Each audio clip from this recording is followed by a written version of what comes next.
بخاری شریف کی حدیث ہے کہ ایک مرتبہ حضرت موسیٰ علیہ السلام خطبہ ارشاد فرما رہے تھے. کسی نے سوال کیا کہ لوگوں میں بڑے عالم کون ہیں؟ تو حضرت موسیٰ علیہ السلام نے فرمایا کہ میں ہوں. اللہ تعالیٰ نے اس پر حضرت موسیٰ علیہ السلام پر عطا فرمایا، کیونکہ موسیٰ علیہ السلام نے بڑے عالم کے تعین اللہ کی طرف منسوب نہیں کیا کہ سب سے بڑا عالم کون ہے، وہ تو اللہ تعالیٰ ہے نا.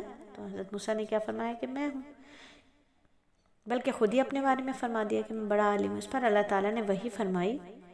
کیا وحی فرمائی؟ کہ میرا ایک خاص بندہ مجمع البحرین کے پاس رہتا ہے جو آپ سے بڑا عالم ہے. موسیٰ علیہ السلام نے بارگاہ الہی میں عرض کیا کہ اللہ تعالیٰ اس خاص بندے سے آپ کے اس خاص بندے تک کیسے رسائی ہو سکتی ہے؟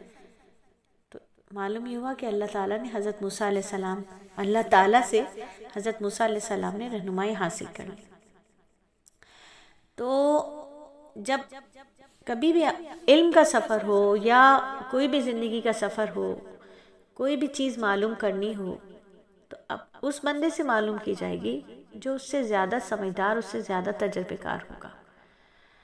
تو اللہ تعالیٰ نے موسیٰ علیہ السلام کو رہنمائی دی کہ آپ سے بڑا ایک عالم ہے، وہ آپ کو ملے گا مجمع البحرین پر. ٹھیک ہے، کیسے، کہاں؟ وہاں ملے گا وہ عالم. اب جب زندگی کا کوئی سفر شروع ہوتا ہے، یا اگر آپ کو لگتا ہے کہ آپ بہت زیادہ ذہین، عقل مند، فطین ہیں، لیکن یاد رکھیے کہ آپ سے بھی زیادہ کوئی نہ کوئی ذہین، عقل مند اور بہت ہی فطین ہوتا ہے. کوئی بھی کام کرنے سے پہلے آپ کو اس سے، جو اس کا فیلڈ میں ماسٹر ہوگا، اس سے مشورہ کرنا ہوگا. جیسے کوئی بچی سلائی سیکھتی ہے تو وہ ایک دم سے کپڑا کاٹنے نہیں بیٹھ جاتی، بلکہ جن کو آتا ہے ان سے پوچھے. کوئی بچی ٹیچنگ کرنا چاہتی ہے تو وہ پڑھتے ہی ٹیچر نہیں بن جائے گی، بلکہ وہ ایک ٹیچر سے پوچھے گی کہ مجھے کیسے اس کتاب کو پڑھانا ہے، کیونکہ پڑھنا الگ ہے، پڑھانا الگ ہے. ہر کام میں. تو جب موسیٰ علیہ السلام نے اپنی طرف نسبت کر لی کہ میں سب سے بڑا عالم ہوں، تو اللہ رب العزت نے ان کو فرمایا کہ موسیٰ آپ نہیں ہیں سب سے بڑے عالم. پہلی چیز تو سب سے بڑا عالم کون ہے؟ پوری دنیا کا علم، سارے علم کے بادشاہوں کے خزانے کے مالک کون؟ اللہ رب العزت.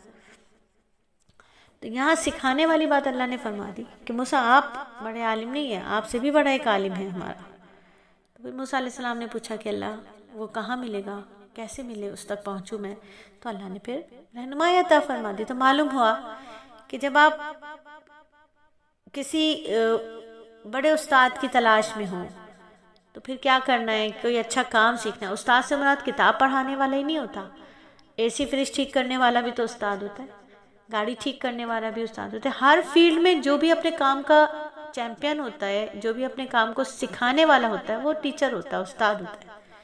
تو جب آپ کوئی کام سیکھنا چاہیں، کسی چیز پہ کمانڈ حاصل کرنا چاہیں، تو پوری ہمت اور شوق سے کام لینا چاہیے. جیسے موسیٰ علیہ السلام نے لیا کہ ٹھیک ہے، میں علم میں کمزور ہوں، میں کم ہوں، تو میں اس بڑے عالم تک جاؤں گا اور اس سے سیکھوں گا.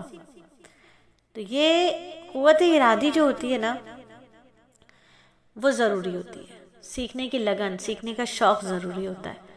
اب آپ دیکھیے کہ سفر جو کٹ رہے ہیں وہ سیکھنے کی شوق میں نہیں کٹ رہے ہیں. سفر تو لوگوں کو صرف اور صرف سکھانے کے شوق میں کٹ رہے ہیں. ہر شخص اپنے آپ میں چیمپئن بنا ہوا ہے، جبکہ ایسا نہیں ہے. جب تک آپ کسی سے سیکھتے نہیں، اس وقت تک آپ سکھانے کی پوزیشن میں آتے نہیں. تو یہ سیکھنے اور سکھانے کا عمل زندگی بھر جاری و ساری رہتا ہے. ٹھیک ہے، تو پھر اللہ رب العزت نے جب ان کو ایک راستہ بتا دیا، رہنمائی بتا دی، تو کیا کہا موسیٰ علیہ السلام؟ پہلا جو تھا وہ کہاں تھے، کہاں ملے گا وہ عالم؟ مجمع البحرین، یعنی دو دریا جہاں ملتے ہیں وہاں ملے گا. تو یہاں حضرت موسیٰ علیہ السلام نے ایک قوت ارادی اپنی بتائی، جیسے کہ آیت نمبر 60 میں ہم نے پڑھا کہ قوت ارادی کیا بتائی. مضبوط قوت ارادی کیا تھی کہ رفیق سفر کو بتا دیا کہ میں جب تک اس سے مل نہیں لوں گا، میں برسوں بھی مجھے چلنا پڑے تو میں چلوں گا. یعنی اگر ہم کوئی کام سیکھ رہے ہیں، اگر ہم کوئی کام سیکھنا چاہتے ہیں، حاصل کرنا چاہتے ہیں اپنی منزل کو، تو اس کے لیے پھر ہمیں کتنی ہی محنت کیوں نہ کرنی پڑے، کتنی ہی عرصہ کیوں نہ لگے، ہمیں پھر مضبوط قوت ارادی کے ساتھ اس کام کو سیکھنے والا بننا چاہیے.